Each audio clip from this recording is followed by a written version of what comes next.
Donc pour la partie initialisation, hein, pour rappel, l'idée c'est qu'on part du cahier des charges qui est ici, et que ce cahier des charges, on essaie de faire le lien entre la doc et puis le code, quoi. Donc première chose, voilà, ça c'est la configuration de l'UART 1, très bien. On va configurer l'UART en mode asynchrone. Donc pour ça, vous avez sûrement vu comment ces registres-là, et vous avez sûrement remarqué que le mode asynchrone se trouvait sur le bit sync du registre TX1 STA. Ok, on va aller voir TX1 STA, bit 4, pardon, soit mode synchrone, soit mode asynchrone. Donc nous, on veut être en mode asynchrone, donc on mettra ce bit-là à 0. Ok, donc pour l'instant, je vais marquer ça TX1 STA égale, pour l'instant, je vais mettre 0, hein, on va voir ça. Mais qu'est-ce qu'on a dit? On a dit que le bit numéro 4, c'était sync, on le met à 0. Ok, donc ça, c'est mode asynchrone. Tu vois? Donc ça, c'est réglé. Ensuite, d'un point de vue protocolaire, je vais mettre avec une payload, donc une donnée utile de taille 8 bits. Un bit de stop et pas d'erreur de détection, pas de bit de parité. Comment est-ce que vous avez traduit ça par rapport aux caractéristiques des registres et ou du périphérique, comme ici? Monsieur, j'ai une question. Ouais. On a le droit d'écrire juste TX1 STA égale 0. Ouais, t'as le droit. Mais du coup, comment il sait que ça configure juste le sync Ah non, là ça configure tout à 0. Ah ok. Ouais. Là pour l'instant je le mets juste là parce que si je fais ça pour l'instant, ça va me mettre une erreur si jamais j'essaie d'écrire sur le registre d'après. C'est juste pour enlever. Tu vois là, il met une erreur avec le égal. Tu vois, je mets juste ça pour l'instant. Et après, quand on aura la valeur de tous les bits, là j'irai écrire la valeur qui m'intéresse. Ok. Ouais, donc pour le payload de 8 bits, un bit de stop et pas d'erreur de. Enfin, pas de bit de parité. Comment vous avez traduit ça? Ouais. Pour le 8 bits, le payload de 8 bits, c'est TX9 dans TX1 STA. Ok, TX9, ouais. On le met à 0. On met à 0 pour avoir un mode 8 bits. Donc ça, c'est le bit 6. Toc. C'est TX9 égale à 0. Ok. Alors ça, TX1, on le voit apparaître ici, hein. Enfin TX9, pardon, il est là. Pour activer la communication en mode 9 bits. Okay. En fait, c'est ce qui fait que, si vous regardez un petit peu plus loin, on peut regarder TX9D, par exemple, celui qui est là, vous le voyez. Qu'est-ce qu'il veut dire, lui, TX9D?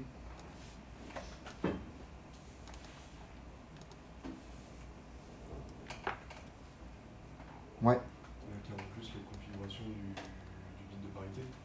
Exactement, c'est le 9e bit de données dont on peut se servir en tant que bit de parité également. Okay. Sauf que nous, on a dit 8 bits de données et puis pas de bit de parité. Okay. Donc ce bit-là, en fait, il ne va pas nous servir. Alors pourquoi il ne va pas nous servir? Parce que vous voyez que sa valeur, pour qu'elle se propage de là jusqu'à là, c'est conditionné au fait que celui-ci doit valoir 1. Sauf que ce n'est pas le cas, il vaut 0. Donc dans tous les cas, ce bit-là ne nous intéresse pas. Mais dans le doute, enfin pas dans le doute, hein, ça ne nous intéresse pas. Mais pour mettre une valeur, il faut bien que... pour mettre une valeur sur les 8 bits du registre, il faut bien que je donne une valeur à tous les bits du registre. Donc là, c'est TX9D. Lui, je le mets à 0. Ok. Mais est-ce que c'est tout pour la partie 8 bits? Alors oui et non. En vrai, pour la partie transmission, c'est tout. Ok, si je vais voir dans ma doc, là, j'ai pas d'autre chose qui me parle de mon 9 bits. Sauf si je vais sur le registre RC1 STA cette fois-ci. Qui peut aussi fonctionner en mode 8 ou 9 bits pour ma réception. Avec pareil, toujours un bit RX9 qui vaut le bit 9 si jamais je m'en sers. Donc, pareil, celui-là, le bit 6 RX9, je vais mettre à 0. Mais ça, c'est dans le registre. Cette fois-ci, RC1 STA. Pour l'instant, je le mets à 0. Mais comme j'ai dit tout à l'heure, on va voir comment ça marche. RX9, je le mets à 0. Et le bit 0, qui est égal à RX9D, donc le 9e bit de données, je le mets à 0, même si je m'en fiche, encore une fois. Ok. Je pourrais mettre ici, don't care.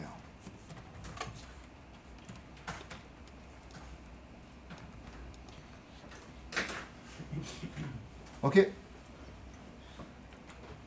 Donc ça, c'est bon. On a géré le fait de ne pas utiliser le bit de parité parce qu'on travaille en mode 8 bits. Un bit de stop, en fait, là, je vous laisse aller voir la doc. Mais en gros, par défaut, le microcontrôleur ne sait pas gérer le mode 2 bits de stop. Il sait gérer qu'avec un seul bit de stop.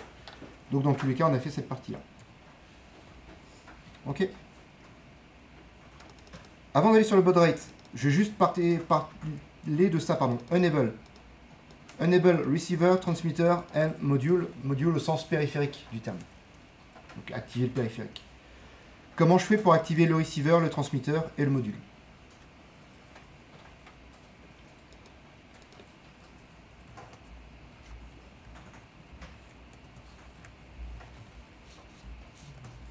Je vous écoute.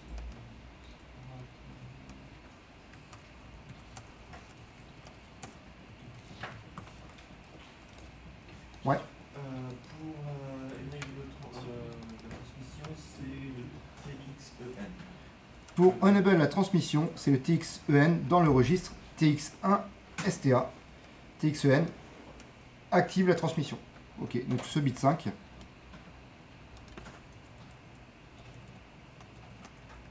TXEN, je le mets à 1 pour activer la transmission. Ok. Pour activer la réception.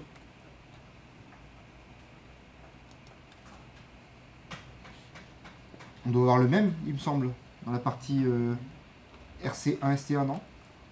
Oui, avec le CN. Ah oui, on l'a pas tout à fait pareil, effectivement. Ici, j'ai la partie... Moi, ce qui m'intéresse, c'est d'activer le receiver. Ok. Alors, il faut faire attention à une condition. Pour l'activer ou le désactiver, ça dépend de mon bit sync. Est-ce que mon bit sync, il vaut 0? Oui, parce qu'on l'a paramétré en mode asynchrone. Donc, on est bien dans ce cas-là. Donc, soit, enfin, une des deux lignes du bas. Et nous, ce qu'on veut, c'est l'activer. Donc, le bit CREN, on va pouvoir le mettre à 1. Donc, c'est le bit 4. CREN est égal à 1. Et ça, si vous préférez, je peux le préciser, Enable Receiver.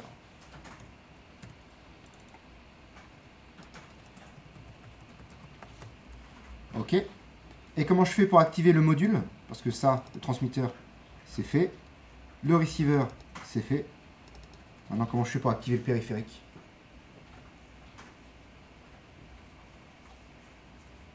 Ouais. Dans le même registre, il y a un bit qui s'appelle span.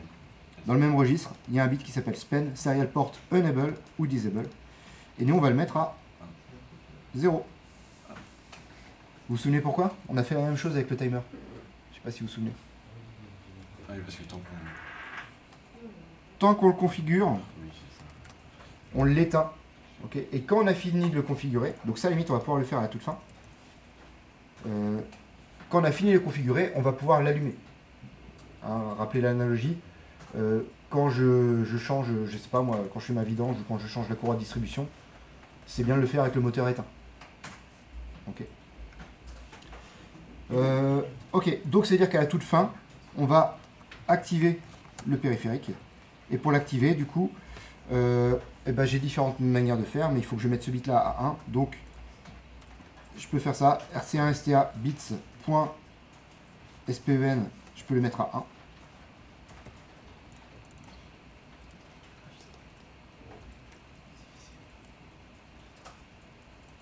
Pourquoi il ne connaît pas? Il devrait connaître. Donc il y a ça comme possibilité. Je s'y connais, il n'y a pas de souci. Donc il y a ça comme possibilité, ou alors éventuellement, parce que j'en ai vu un tout petit peu, on peut le mettre en assembleur aussi. Bit set in file dans le registre RC1 STA. Je peux mettre le bit SPEN. Ça marche ça? Je sais pas. Voilà, mettre dans le doute le bit 7 à 1. Ces deux choses font la même, enfin ces deux lignes font la même chose. Prenez celle que vous voulez.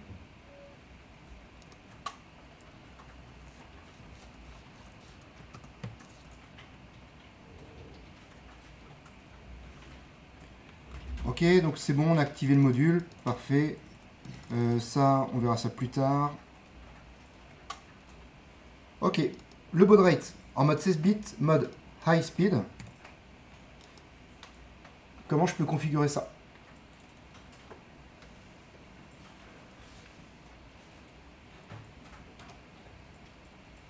Est-ce que c'est ici? Non, c'est pas ici. C'est dans quel registre? Non, c'est dans le mode Incon. C'est dans baud incon.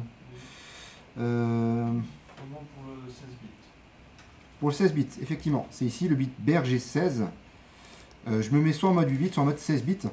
En fait, hein, rappelez-vous, le baud rate generator, c'est un timer qui sera à l'intérieur du microcontrôleur. Enfin, à l'intérieur du périphérique UART, pardon. Et comme le timer 0 qu'on a déjà configuré, il peut fonctionner en mode 8 bits ou 16 bits. Donc, dans baud incon, le bit 3. Donc, ouais, le bit 3, qui s'appelle BRG16, on le met à 1 dans le registre baud incon. Donc, on va le calculer après, le baud incon, encore une fois. C'est quoi? Pof, baud rate control register. Ok, donc là on a fait le mode 16 bits. Est-ce qu'on a fait le mode high speed? Pas encore. C'est quel bit qui nous intéresse pour ça? BRGH, qui se trouve où?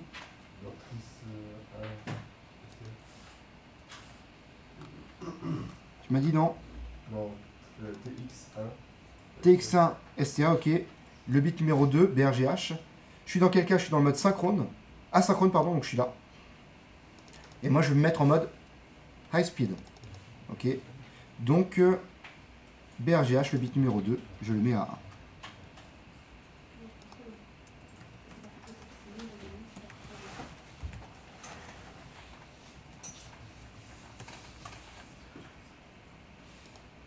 Ok. C'est tout? Ouais. Pourquoi donc Ah oui, non. Donc vous avez. Donc on a le RC1 STA Sven qui est à 0 initialement. Ouais. Et après on le passe à 1. C'est ça. Je vais le passer à la 1, mais vraiment à la toute fin. C'est à ce moment-là que j'active le périphérique.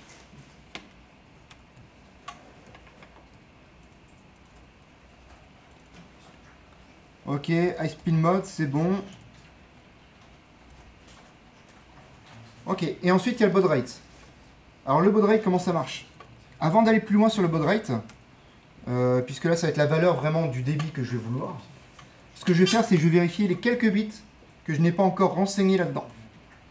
Ok, pour voir vraiment si, si j'ai réussi à tout paramétrer. Donc dans le registre TX1 STA, le bit 7, c'est quoi? Est-ce qu'il m'intéresse, lui? Non. Pourquoi?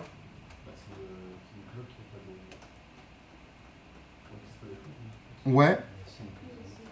Et même en fait, on peut se mettre dans ce cas-là. On est dans ce cas-là. Le cas où sync égale 0, et donc on s'en fiche. Donc le bit 7, comment il s'appelle? CSRC, il vaut 0. On s'en fiche. Ok. Le bit numéro 76143. Le bit 3, c'est quoi de ce registre-là? SendB. Alors dans ce cas-là, il peut avoir un impact. Ok, parce que nous, effectivement, on est en mode asynchrone. Donc on peut vouloir ça, le sync break transmission, ou... Enfin voilà, on peut le vouloir ou non. Il n'y a rien qui est marqué dans votre cahier des charges. Okay, si c'est pas marqué, on considère qu'on n'en veut pas. Okay. Donc on va désactiver le sync break transmission qui est là. Donc ce bit là, SendB, le bit numéro 3, on va le passer à 0. Mais toujours dans le cas où en fait, c'est pas vraiment un don't cast, plutôt on impose un ou don't use quoi. Et il va nous rester le bit 1 ici. Ce bit là, regardez, c'est marqué transmit register status bit. Donc status, c'est un bit qui vous informe. Ok. Et ben je peux les confirmer ici que ce bit là, du coup, le TRMT, en mode d'accès, il est en RO. Qu'est-ce que c'est dire RO? Read only. Donc, je ne peux pas les modifier. Donc ce bit là, TRMT, je vais mettre ce que je veux parce que c'est du read only. Alors en vrai, ce que j'aurais dû faire, c'est ça. Mettre X, X ici. Parce que tout ça sont des valeurs dont on se fiche. Ok. Mais on va mettre 0 parce que derrière, pour calculer le nombre que je vais mettre là-dedans, dans TX1 STA, et bien maintenant que j'ai les 8 bits de ce registre-là, je peux calculer la valeur que je vais mettre dans TX1 STA. Et quelle valeur vous me proposez?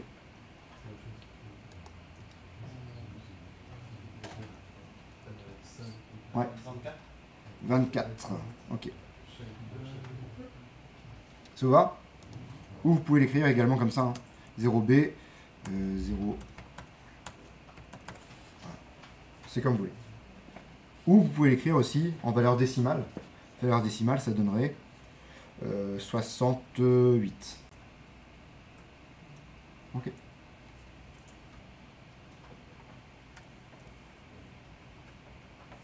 Allez, je continue. On a du coup ce registre-là, le bit 5, on ne l'a pas paramétré. Le bit 5 de RX1 STA. Le bit 5, qu'est-ce que c'est? Est-ce qu'il nous intéresse? Non, parce qu'on est en mode asynchrone. Donc SREN est égal à 0. On s'en fiche. Le bit 4, c'est bon là. Le bit 3 maintenant. Le bit 3, c'est quoi ce bit-là? On est dans quel cas, nous? On est dans le cas où on n'est pas en réception de 9 bits. Donc, ce bit-là n'a pas d'impact non plus. Donc pareil, on est en don't care. Pour le bit 2,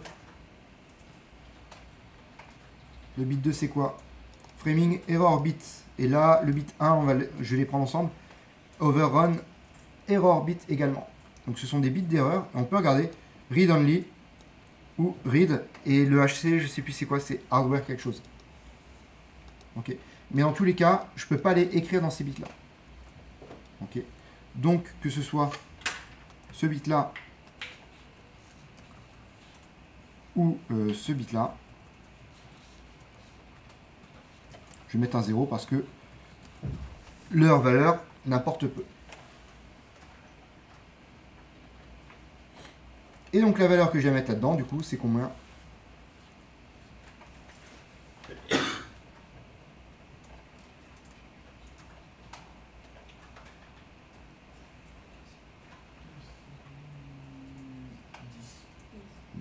Ouais, tout à fait. Et je peux faire pareil avec Bodincon. Ok. Bodincon, en fait, là je vous le fais en speedrun. Il est où Bodincon? Il est là. Read only, celui-là il n'existe pas. Donc déjà les 3 premiers bits ils vont être à 0.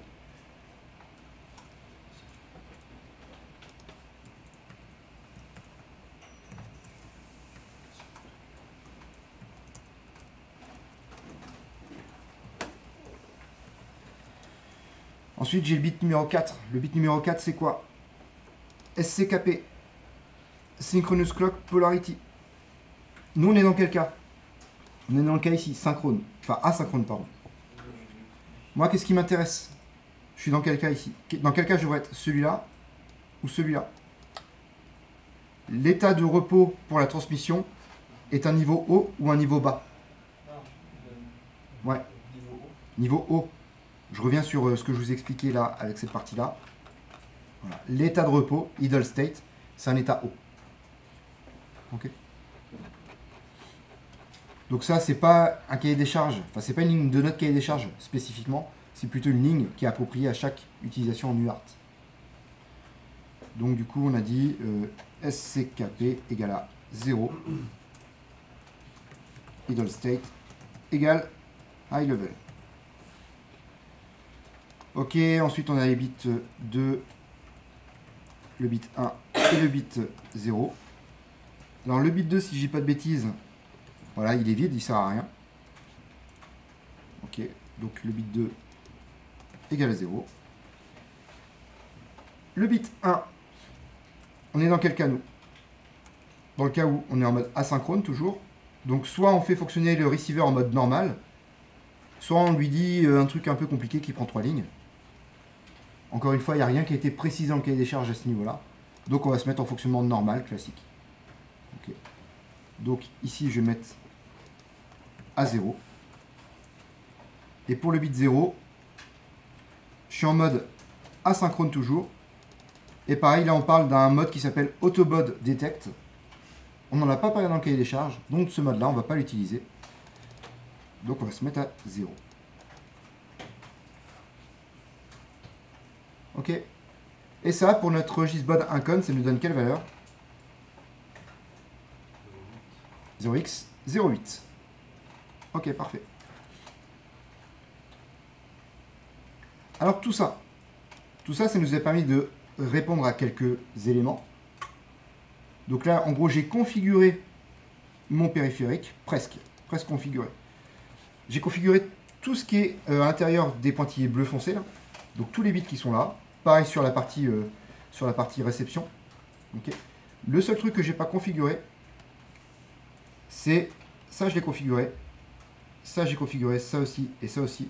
Mais j'ai pas configuré cette partie-là, qui est la valeur en gros du timer pour faire le débit. D'accord, le vrai baud rate. Vous avez vu comment il est fait le baud rate? Il est fait avec deux registres qui sont concaténés pour me former une valeur 16 bits. J'ai SPBRGH, SPBRGL, donc high et low. Et donc ces deux registres-là, ensemble, me forment une valeur 16 bits. Et ça, je peux retrouver ça dans la doc technique, dans cette partie-là, baud rate generator. Et le baud rate generator, vous avez un exemple qui est donné ici. Donc vous pouvez vous y fier, sauf que ce n'est pas tout à fait notre mode à nous. Vous avez plein de tableaux ici qui correspondent à des modes bien précis, sauf que le hasard fait que notre mode à nous, précisément nos conditions, ne se retrouve dans aucune des cases du tableau. Donc en fait, le plus simple, c'est de partir de ce tableau-là, qui est vraiment le tableau générique, qui peut correspondre à tous les modes d'utilisation. Et grâce à ça, le baud rate formula ici, c'est la formule qui va nous permettre de trouver la valeur de la paire de registres SP1 BRGH, SP1 BRGL. Alors nous, dans quel cas on est? Pour savoir quelle formule on doit appliquer. Est-ce que c'est celle-là? Est-ce que c'est celle-là? Est-ce que c'est celle-là? Dans quel cas on est? On est en mode asynchrone. Donc sur les 4 premières lignes. Ensuite, on est en mode 16 bits. Donc on est soit là, soit là. On est en mode high speed. Donc on est là. Nous, on travaille ici, en mode 16 bits, asynchrone, high speed. Donc la formule appliquée, c'est ça. Ok. Et ça, du coup, c'est la valeur.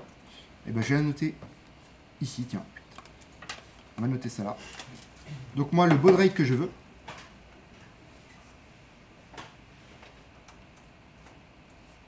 le baud rate, il est égal à quoi? À FOSC sur 4 fois n plus 1. Ok. Sachant que n, par définition, c'est ce qui est marqué en dessous, c'est la valeur du registre SP1BRGH, SP1BRGL.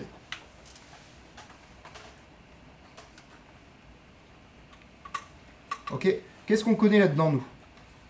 Et qu'est-ce qu'on doit, et quel est notre vrai inconnu? Qu'est-ce qu'on connaît là-dedans? FOSC, il vaut combien? 64 MHz, c'est la fréquence de notre oscillateur. Ok. Baud rate, est-ce qu'on le connaît?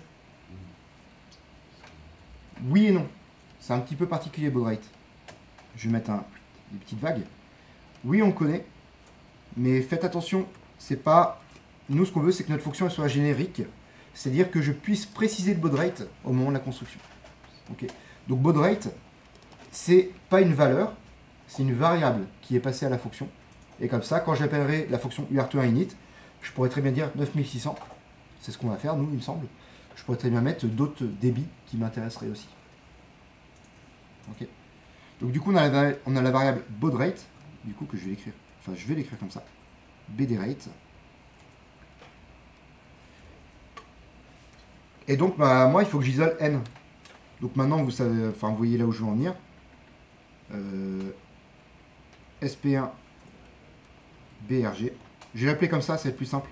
Ok, plutôt que HL. Ça vous va? Donc c'est quoi sa valeur en vrai?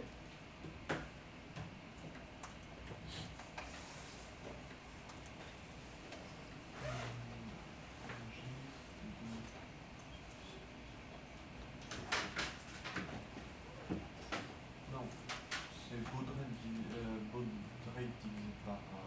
Ah non, je dis une bêtise. C'est 4 fois baud rate divisé par FOSC moins 20. Non, c'est FOSC divisé par 4 fois baud rate.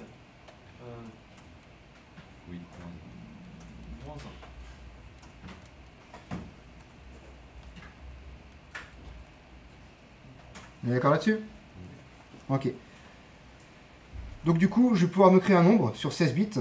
Ça, c'est un 16 bits. Ok. Et ce nombre sur 16 bits, eh ben, je vais pouvoir ensuite l'écrire dans SP1BRG H, SP1BRG L. Et ça vous rappelle sûrement ce qu'on a fait avec le timer 01 init. Ok. On y revient juste après sur timer 01 init et on fera la comparaison. Mais du coup, ce que je vous dis, c'est voilà, je crée un nombre sur 16 bits.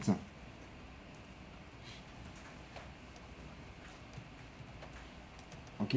Ce nombre sur 16 bits, je l'appelle SP1BRG. Et je dis que c'est égal à quoi? Du coup,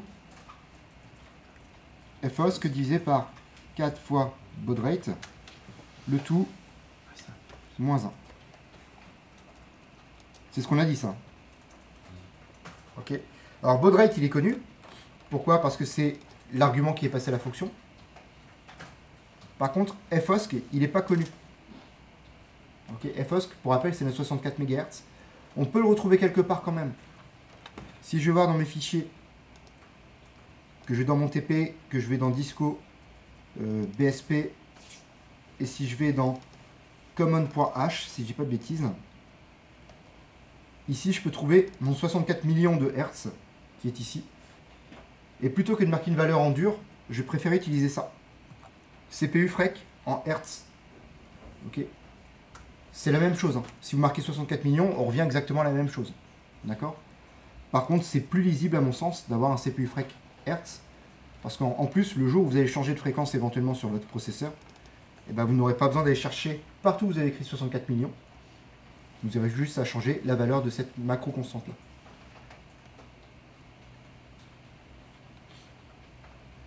C'est OK?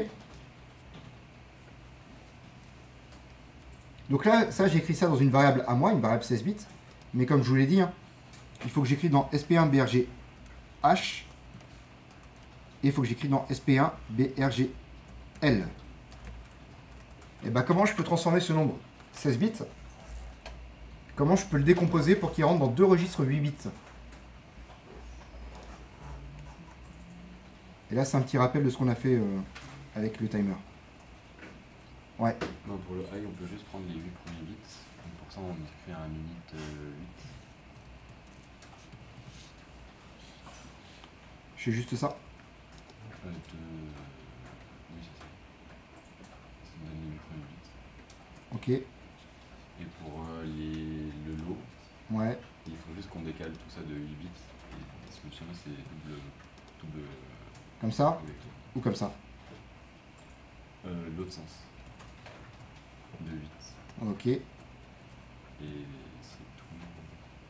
T'es sûr de toi, Arthur? Effectivement, c'est l'inverse. Ah, c'est le. Pourquoi c'est l'inverse? Parce que là, en convertissant un nombre 8 bits, enfin un 16 bits en 8 bits, je vais garder que ces 8 bits de poids faible.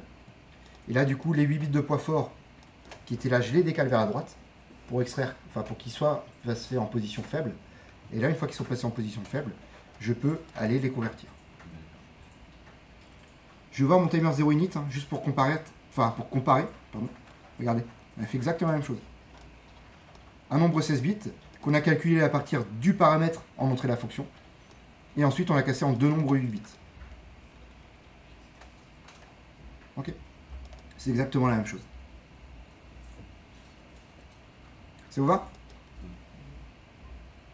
Donc là, a priori, on a réglé le débit. Et plutôt bonne nouvelle, on a fait tout ce qu'on avait à faire dans le périphérique UART. La mauvaise nouvelle maintenant, c'est pas suffisant. Pourquoi c'est pas suffisant? Bah parce que en fait, ce que je viens de faire là, ça m'a permis de bien régler ce périphérique là. Donc là, check. Ok. Par contre, ce périphérique là, il a une broche en interne qui s'appelle TX, une broche en interne qui s'appelle RX. Il faut que je les route vers les broches extérieures du microcontrôleur, vraiment, du PIC 18. Ok. Donc pour ça, il faut que je passe par le registre PPS, Peripheral Pin Select. Il faut que j'aille voir ce périphérique-là pour qu'il me fasse ce lien. Ce périphérique-là, c'est le périphérique, c'est le chapitre, pardon, numéro combien? 17. Ok. Et là, vous voyez une autre manière hein, de faire le schéma que je viens de vous présenter. Vous avez vos périphériques. Et vos périphériques peuvent être routés vers plusieurs broches en sortie ou plusieurs broches en entrée. D'accord? Moi, ce qui m'intéresse dans mon cahier des charges, c'est quoi? On va travailler sur TX1 d'abord. TX1, la sortie connectée à RC6. Ok? Ça, c'est ce que je veux. Donc, comme c'est ce que je veux, pof. Bah, comment je vais faire ça? Déjà, ma broche RC6, du point de vue du microcontrôleur, c'est considéré comme une sortie, on est d'accord? Comment est-ce que je fais pour mettre une broche en sortie? Ça, c'est quelque chose que vous avez fait. Ouais.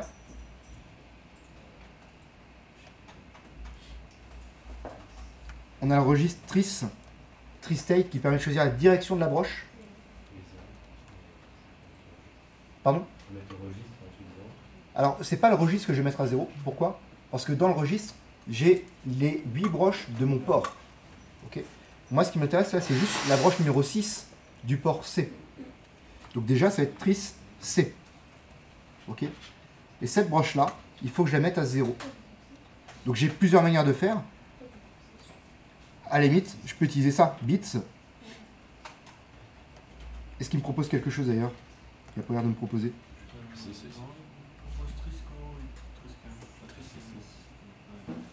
Tris C6? Peut-être. Eh ben, s'il te le propose, je vais être d'accord avec lui. Moi, il veut pas me le proposer. Il doit faire la gueule. Pourquoi pas, ça arrive.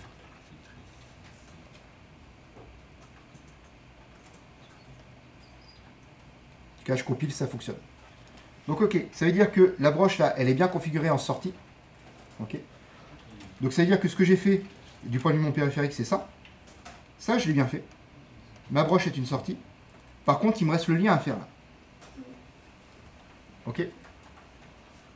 Et ce lien, pour le faire, bah, du coup, on a dit ce périphérique-là. Il est décomposé en deux parties, hein, PPS inputs. Moi, je vais aller voir le PPS outputs pour voir comment ça fonctionne. Alors, je m'en mets quand même là-dessus sur le premier graphique. Vous voyez là, RA0 PPS, RC7 PPS. Et là, RXY PPS. En fait, en regardant ça, je peux me dire que n'importe quelle broche, nommée de RA0 jusqu'à RC7, peut être utilisée avec le registre qui s'appelle RXY PPS. Donc dans mon cas, j'ai sûrement modifié le registre qui s'appelle RC6 PPS. D'accord là-dessus? Je me remets sur Output. Et qu'est-ce que je vais mettre dans ce registre? Voilà. Chaque broche d'entrée-sortie a un registre qui s'appelle RXY PPS, donc RC6 PPS dans mon cas.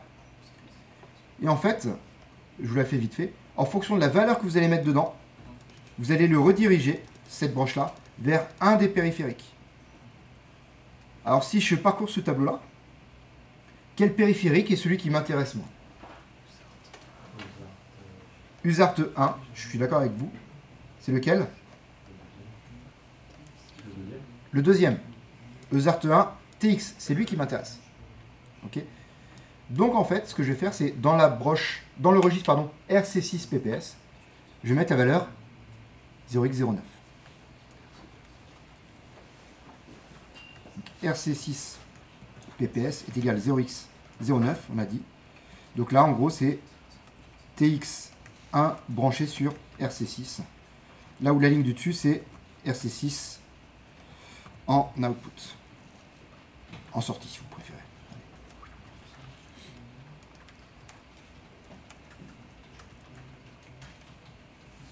Ok. Et là, à la limite, non. Ouais, allez, on va jusqu'au bout. On va jusqu'au bout, c'est-à-dire qu'il me reste un truc à paramétrer maintenant, c'est RC1 input connecté à... c'est quoi? C'est RC7. Donc là, je vais devoir faire la même chose. Ok. Comment je fais pour mettre ma broche RC7 déjà en entrée?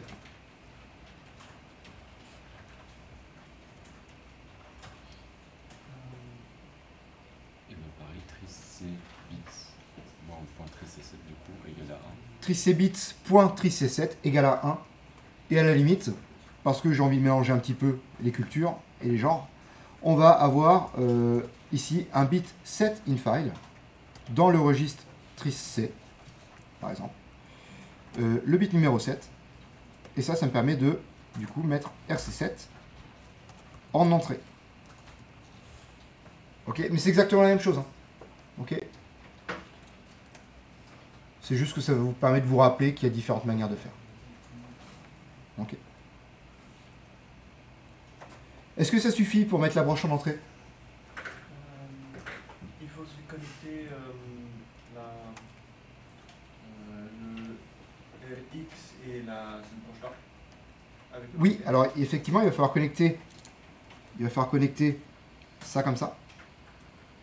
Je suis d'accord. Sauf qu'en fait, il me manque encore un truc à ce niveau-là.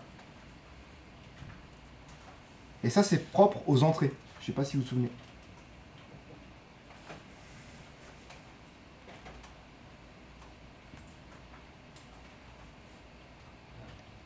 Analog select. Ok. On va juste préciser que la broche là, Ansel C bits par exemple, point Ansel C7 est égal à 0. Donc ça veut dire quoi? C'est-à-dire que RC7 en entrée numérique. Ok, parce que sinon vous définissez que c'est une entrée analogique. Ouais. On n'a pas besoin de mettre un bancel. Non, on n'a pas besoin de le faire. Pourquoi on n'a pas besoin de le faire alors qu'on l'avait fait en assembleur? C'est parce que justement, on était en assembleur. Là, si tu écris un truc comme ça, ton compilateur en C, c'est lui qui va se charger de la traduction en assembleur. Et donc, dans sa traduction, il va faire le bancel lui-même. Mais effectivement, ouais, en assembleur, on avait dû faire un bancel.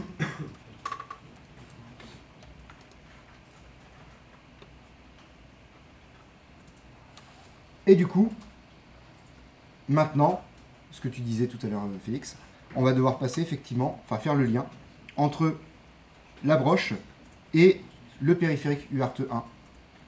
Donc là, je me remets sur mon périphérique PPS. Alors là, ce qu'on peut remarquer par contre, c'est que cette fois-ci, le nom du périphérique, il ne dépend pas de la broche, mais il dépend... Le nom du registre, ouais, dépend pas de la broche, mais il dépend du périphérique cette fois-ci. ABC PPS ou XYZ PPS. Okay. Donc c'est une logique un petit peu inversée. Voilà, ça déstabilise. Moi, ça me déstabilise. Mais voilà, c'est parce qu'ils gardent vraiment, eux, une lecture de gauche à droite. Bref. Donc, il faut que je retrouve le registre qui correspond à mon périphérique. Moi, c'est quoi mon périphérique dans ce cas-là, en entrée? Est-ce que vous le voyez? Moi, je le vois. C'est le RX1 PPS ici. Ok. Donc, ESART1 receive RX1 PPS. Ok. Comment ça fonctionne, ça? RX1 PPS, si je le retrouve là-dedans, je vais pouvoir peut-être le trouver. RX1 PPS. Piti, piti, piti. Il est là. Ok. Et comment ça marche? Eh ben, j'ai deux bits qui me permettent de manipuler le port qui m'intéresse. Et j'ai 3 bits qui me permettent de choisir le numéro de broche sur ce port-là. Donc moi, quelle broche je veux connecter? Alors, à RC1 PPS. RC1 PPS. Moi, je veux connecter quelle broche? La broche RC7. Donc, quelle valeur il faut que je mette pour avoir la broche RC7? Je choisis le port C. Et je choisis la broche numéro 7. Donc, 0, 0, 0, 1, 0, 1, 1, 1. Ok. Et ça me donne quelle valeur en hexa? Ou en binaire? En binaire, c'est ça.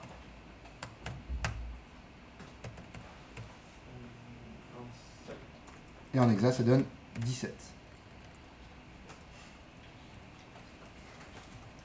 Et RC7, du coup, branché sur RX1. Ça vous va? Donc là, je suis parti à quasiment tout répondre. Il y a un seul truc sur lequel j'ai pas travaillé, c'est les interruptions. On n'en a pas besoin tout de suite. et ça, il va être temps que vous codiez. Donc je vais m'arrêter là. Ok. Vous allez pouvoir récupérer ça. Top, je vais vous remettre tout le code à disposition sur un seul écran. On va essayer. Perdu. Voilà, j'ai quasiment tout ici. Ok, donc là, vous avez la partie initialisation. Et juste quand même, ensemble, on va faire la partie transmission. Quoique. Si, on va le faire ensemble. On va le faire ensemble. Comme ça, on va pouvoir tout tester ensemble. Donc là, c'est la partie init. Ok, il y a juste les interruptions que j'ai pas faites. Mais ça, on verra ça plus tard, je vous le rappelle. Ce qui va m'intéresser, ça va être la fonction putC comme put caractère. J'envoie un caractère, j'envoie une donnée. Ok, alors cette question-là s'adresse aussi, et peut-être même surtout, à ceux qui ne sont pas encore arrivés là par eux-mêmes. Comment je fais pour envoyer une donnée? Alors, il est où mon sujet? Mon sujet, il est là. Pour envoyer une donnée, ça c'est la fonction transmettre caractère, donc c'est la fonction putC. Et ben pour transmettre une donnée, d'abord il va falloir que j'attende la fin de la transmission précédente. Ok. Donc en fait j'ai deux actions ici. En fait la première action c'est comment je fais pour transmettre une donnée, pour envoyer une donnée dans le périphérique. Donc je reviens sur l'UART, qui est ici. Mode asynchrone, j'ai sûrement le mode transmission, qui est ici. Ok. Donc le mode transmission il est bien donné là. Le cœur du transmetteur, c'est le registre à décalage, ok, qui n'est pas directement accessible par le logiciel. La donnée qui se trouve dans le transmit shift register, dans le registre à décalage, le registre à décalage obtient sa donnée depuis le registre tampon de transmission, qui est TX1Reg dans notre cas. Donc c'est-à-dire que pour envoyer une donnée, transmitting a data, une transmission est initiée quand vous écrivez un caractère dans le registre TX1Reg. Ok. Donc, si je traduis ça en C, pour envoyer une donnée, il faut que j'écrive en TX1Reg. Ok. Quelle est la donnée que je veux transmettre si je me mets du point de vue de ma fonction putC? C'est le payload. Le payload, ça va être le caractère que je veux envoyer. Ok. Donc en écrivant ça, qu'est-ce qui se passe? Payload, je vais l'écrire dans TX1Reg. Donc si je me mets là, mon payload, il est ici. Je l'écris dans TX1Reg et automatiquement, il passe là et il arrive dans le registre à décalage et il peut être envoyé. Ok? Donc voilà comment je fais ma transmission. Petit problème, si je fais ça deux fois de suite, c'est-à-dire j'appelle deux fois la fonction putC, sauf que mon premier payload que j'ai envoyé n'est pas encore fini d'être envoyé. Eh ben, il ne faut pas que je réécrive dedans, dans TX1Reg, parce que sinon je vais écraser la donnée qui est déjà en cours d'émission. Donc comment je vais faire pour éviter ça? Je vais regarder un truc. C'est pas marqué là, c'est marqué, je sais plus. Voilà, TSR status, donc l'état du registre à décalage. On a un bit qui s'appelle TRMT. Vous allez voir d'où ça vient TRMT. C'est rigolo. Enfin, moi ça me fait rire. Mais j'ai un humour qui est... vous commencez à me connaître. MT, ça vient de... MT ou MT ou...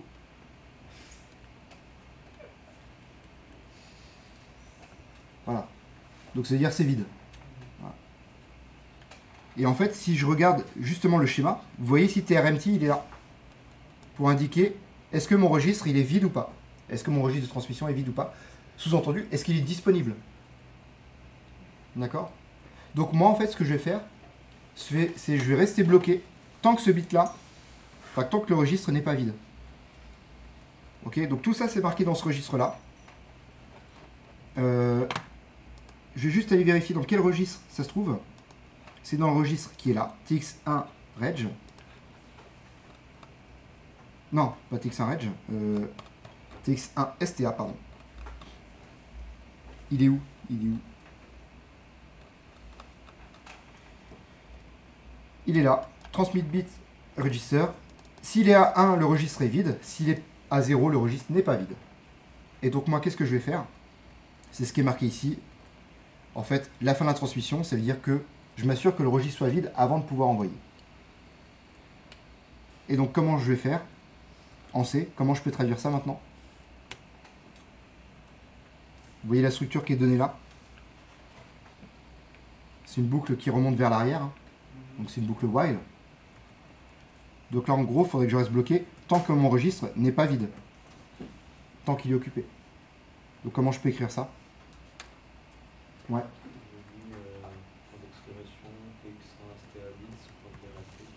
XA bits.trmt. Ok. Tant qu'il n'est pas empty, tant qu'il n'est pas vide, effectivement, on reste bloqué. Et une fois que le registre devient vide, cette condition n'est plus vraie, on peut passer à la suite et on peut envoyer. Ok. Si je regarde juste, est-ce que j'ai ça? Ouais, j'ai ça éventuellement, regardez. Alors, libre à vous de les utiliser ou pas, mais au final, j'ai deux macros fonctions que je pourrais utiliser pour faire exactement ça. Donc, je vais pouvoir faire ça, par exemple. S'il est busy, c'est dire ça. Ou s'il est ready, c'est dire ça. Ok, c'est l'un et le contraire de l'autre. Donc, en fait, je pourrais très bien écrire, si je veux, tant que mon UART est busy, tant que la transmission est occupée, et bah, attendez, il faut que j'enlève le point virgule, je l'ai oublié. Oh non, il n'est pas mis, très bien. Voilà, tant que mon UART1 est busy, tant qu'il est occupé, je reste bloqué. Et après, une fois qu'il est débloqué, je peux partir et envoyer la donnée. Ça vous va? Question? Pendant de 40 minutes que je parle, je vais pouvoir vous laisser coder.